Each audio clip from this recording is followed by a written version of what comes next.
ಬನ್ನಿ ಬರ್ರಿ ಮ್ಯಾಲೆ ಬಸ್ ಮಾಡಿದ್ರಿ ನಾವು ಬಂದು ನಾವು ಭೇಟಿ ಆಗಿದ್ದೀವಿ. ಇದರಲ್ಲಿ ಸಮಾಜ ಕಲ್ಯಾಣ ಇಲಾಖೆ ವತಿಯಿಂದ 2 ಲಕ್ಷ ರೂಪಾಯಿ ಪರಿಹಾರ ಘೋಷಣೆ ಆಗಿದೆ. 4 ಲಕ್ಷ ರೂಪಾಯಿ ಜೊತೆ ಅವರು ಲ್ಯಾಂಡ್ ಕೇಳ್ತಿದ್ದಾರೆ, ಜಮೀನು ಕೇಳ್ತಿದ್ದಾರೆ. ಕಾನೂನು ಪ್ರಕಾರ ಸೋಷಿಯಲ್ ವೆಲ್ಫೇರ್ ಆಫೀಸರ್ 2 ಎಕರೆ ತನಕ ನಾವು ಜಮೀನು ಕೊಡ್ಬೋದು ಅಂತ ಅದನ್ನು ಪ್ರೊಸೆಸ್ ಮಾಡಿದ್ದೀವಿ. ಜೊತೆ ಅವರು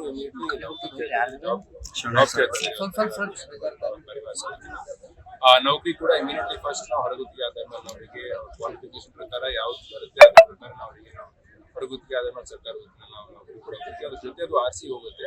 1 ವರ್ಷ ಒಳಗಾಗಿ ನಾವು ಕೂಡ ಸತತವಾಗಿ ಪ್ರಯತ್ನ ಮಾಡಿ ಅದು ಹೊರಗುತ್ತಿಗೆದಿಂದ ನಾವು ಕನ್ವರ್ಟ್ ಮಾಡಿ ಗವರ್ಮೆಂಟ್ ಜಾಬ್ ಸರ್ಕಾರಿ ನೌಕರಿ ಮಾಡಿಸಲಿಕ್ಕೆ ನಾವು ಮಾಡ್ತೀವಿ. ನಾನು ಹೇಳ್ತೀನಿ ಪರಿಹಾರದ ವರ್ಷ ಸರ್ ಇನ್ಸಿಡೆಂಟ್ ಬಗ್ಗೆ ಇನ್ಸಿಡೆಂಟ್ ಆಗೋದಿಲ್ಲ. ಯಾವತ್ತೂ ಮುಂಚೆ ಈ ತರ ಆಗ್ಲಿಲ್ಲ, ಯಾರು ಎಕ್ಸ್ಪೆಕ್ಟ್ ಮಾಡಿಲ್ಲ ಈ ತರ ಆಗುತ್ತೆ ಅಂತ.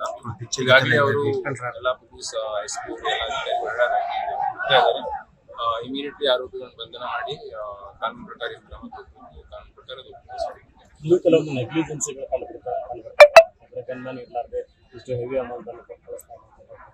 ನೆಗ್ಲಿಜೆನ್ಸಿ ಅದಕ್ಕೆ CC ಕ್ಯಾಮ್ರಾ ಕೂಡ ಇರಲಿಲ್ಲ. ಆದಾಗಲೇ ರಾಜರು ಲಾ ಆ್ಯಂಡ್ ಆರ್ಡರ್ ಬಗ್ಗೆ ಇಲ್ಲ ಅದಕ್ಕೆ ಯಾರ್ಯಾರು ತಪ್ಪು ಮಾಡಿದ್ದಾರೆ ಆಗಿದೆ ಎಲ್ಲ ಒಂದು ವರದಿ ಬರುತ್ತೆ, ಪರಿಶೀಲಿಸಿ ಒಂದು ಎಕ್ಸ್ಪರ್ಟ್ ರಿಪೋರ್ಟ್ ಮಾಡಿ ಯಾರ್ಯಾರು ತಪ್ಪಿಸ್ತಿದ್ದಾರೆ ಅವ್ರ ಮೇಲೆ ಕ್ರಮ ಆಗುತ್ತೆ. ಕ್ರಮ ಆಗಿ ಆರೋಪಿಗಳು ಕೂಡ ಈಗ ಸ್ವಲ್ಪ ಟೈಮಲ್ಲಿ ಬಂಧನ ಆಗ್ತಾರೆ, ಬಂಧನ ಆದ ತಕ್ಷಣ ಕಾನೂನು ಪ್ರಕಾರ ಆರೋಪಿಗಳನ್ನು ಕೂಡ ಜಿಲ್ಲಾ ಉಸ್ತುವಾರಿ ಸಚಿವರ ಸ್ಪಷ್ಟ ವೈಫಲ್ಯ ಅಧಿಕಾರಿಗಳ ಮೇಲೆ ಅವರಿಗೆ ಅದು ನಿಜ ಇಲ್ಲ ರೀ. ಜಿಲ್ಲಾ ಉಸ್ತುವಾರಿ ಈಗ ನೋಡ್ರಿ, ಒಂದೇ ಸರ್ಕಾರದ ಜಿಲ್ಲಾ ಉಸ್ತುವಾರಿ ಸಚಿವರು ಸಾಹೇಬ್ ಇವಾಗ ನಾವೇ ಜಿಮ್ಮೆದಾರಿ ತಗೋಬೇಕಾಗುತ್ತೆ.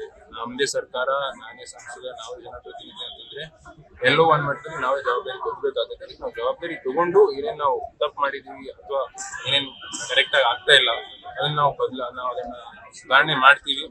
ಎಲ್ಲೆಲ್ಲಿ ಮಿಸ್ಟೇಕ್ ಆಗ್ತಾ ಇದೆ, ಈ ತರ ಯಾವತ್ತೂ ಇದರಲ್ಲಿ ಆಗ್ಲಿಲ್ಲ, ಈ ತರ ಆಗೋದು ಆಗ್ಬಾರ್ದಾಗಿತ್ತು. ಈ ತರ ಮುಂದೇನು ನಾವು ಆಗಲ್ದಪ್ಪ ನಾವು ನೋಡ್ಕೋತೀವಿ ಅಂತ ಯಾವ ಕಡೆ ಹೋಗಿದ್ದಾರೆ ಏನು